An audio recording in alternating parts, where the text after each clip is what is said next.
हर हर महादेव मैया पार्वती भवानी की जय। आज शक्ति जगदम्बा की जय। ऊपर भगवान ने चीज धरती माता की।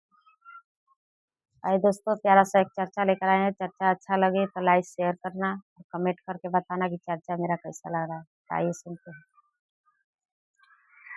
एगो राजा साहेब रहला। तो राजा साहेब रहलन तो उनकर पत्नी नु शिव के पुजारी रही। गुरु के बहुत पूजा करत रही, बहुत पूजा करत रही। और राजा के अनई धन रहे, बहुत धन रहे उ राजा के।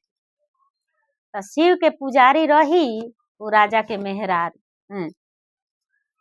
तो अनई धन रहे उ राजा के। तो का कइलन उ राजा कि कभी दान पुण्य ना करस। कहियो उ राजा दान पुण्य ना करस, कुछ भी दाना। दुआर पर आए साधु महात्मा भिखारी तो राजा खरीद दे, कहियो दान पुण्य ना करस। आ उनकर पत्नी रही नु तो बहुत दयालु रही। उ शिव के चर्चा में रहस, शिव के भजन करस, शिव के गुणगान करस, शिव के मंदिर में एक दिन बिना गइले ना रहस। उनकर रानी रही नु बहुत दयालु रही, बहुत दानी रही। तो राजा साहेब ऐसन अपना पत्नी के कइले रहस कि दान धर्म का चलते बहुत मतलब कि उनकरा के डेरवा के रखले रहस कि तू इतना दान करता रू, इतना धर्म करता रू, इतना सब कुछ करता रू, तू तो हमरा के दिलवा दे हैं। तो उनका रानी डेराई रहस। तो का भइल कि उनका रानी नु व्रत कैली। रानी उनकर तीज के व्रत कैली। तो तीज के व्रत में गुरुबान सब कुछ लागेला, सोरहो सिंगार लागेला, सब कुछ लागेला। तो रानी तीज के व्रत कैली। तो कहली कि तीज के व्रत तो करतानी, लेकिन 10-20 गो रुपया दान धर्म करे तो राजा साहेब हमरा के जिए ना दी। तो कहली कि हे गुरुजी, ऐसन कोनो कृपा करी, ऐसन कोनो अकिल दी, बुद्धि दी कि हमरा दानो पुण्य हो जा आ राजा साहेब के मालूमो न चले। दानो पुण्य हो जावा, राजा साहेब के मालूमो न चले, ऐसन हमरा के अकिल ज्ञान दी। तो का कइली रानी की चांदी के बाबा के मूर्ति बनौली, सोना के मूर्ति बनौली। आ सोना चांदी के मूर्ति बना के आ का कइली का कि वो मूर्ति पर माटी से लेवर देली, वो मूर्ति के आ माटी से लेवर देली। आ तब का कइली कि पूजा स्थान पर रख देली आ तीज के व्रत करे लगली। जब तीज के कथा शुरू हो गए, पंडित जी आ गइलन, तीज के कथा जब शुरू हो गए, राजा ठाड़ा बरन की रानी का दान करतारी, का पुण्य करतारी। एगो बस्तर माने कैले रही, साया साड़ी ब्लाउज बस्तर कैले रही। ओहू खातिर राजा के पूरा जान जाओ कि रानी हेतना हमार धन बिलवावतारी। का कैली कि तीज के व्रत कैली या कैला के बाद में गुरुबान जितना ओमे के मतलब फूल पतई सब कुछ रहे आ उ जौन सोना के मूर्ति आ चांदी के बनौले रही रानी। तो का कैली कि कहा गुरु के सुमिर ले लिया, का कैली कि ले जात रही गंगा जी में ओकरा के दहवा कि जा तनी गंगा जी में दहवा दे। आ वजही कहीं साधु महात्मा मिली लो तो ई सोना के मूर्ति या चांदी के मूर्ति दान कर दे।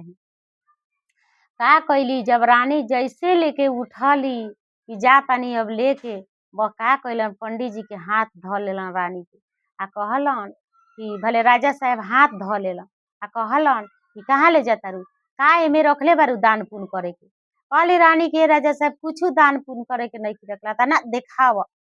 का कैलन कि राजा साहेब की पूरा उनकर फूल पतई छीट देलन आ 5 गो रुपया रानी देखौती चढ़ौले रही। तो का कैलन कि 5 गो रुपया लेके आ बैग में अपना बगली में धो लेलन आ कहलन कि बताओ कि तू 5 गो रुपया 10 गो रुपया तू चढ़ावत तारू, तू हमरा के बिलवा देबू। इतना इतना दान पुण्य कइल जाला।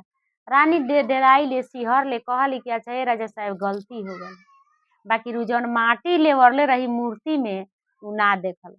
का कैली कि रानी के ले गइली गंगा जी में आ बकिया फूल पतई दान दहवा देली आ जौन मूर्ति सोना के रहे पंडित ब्राह्मण के दान पुण्य कर देली, सोना चांदी के मूर्ति दान कर देली।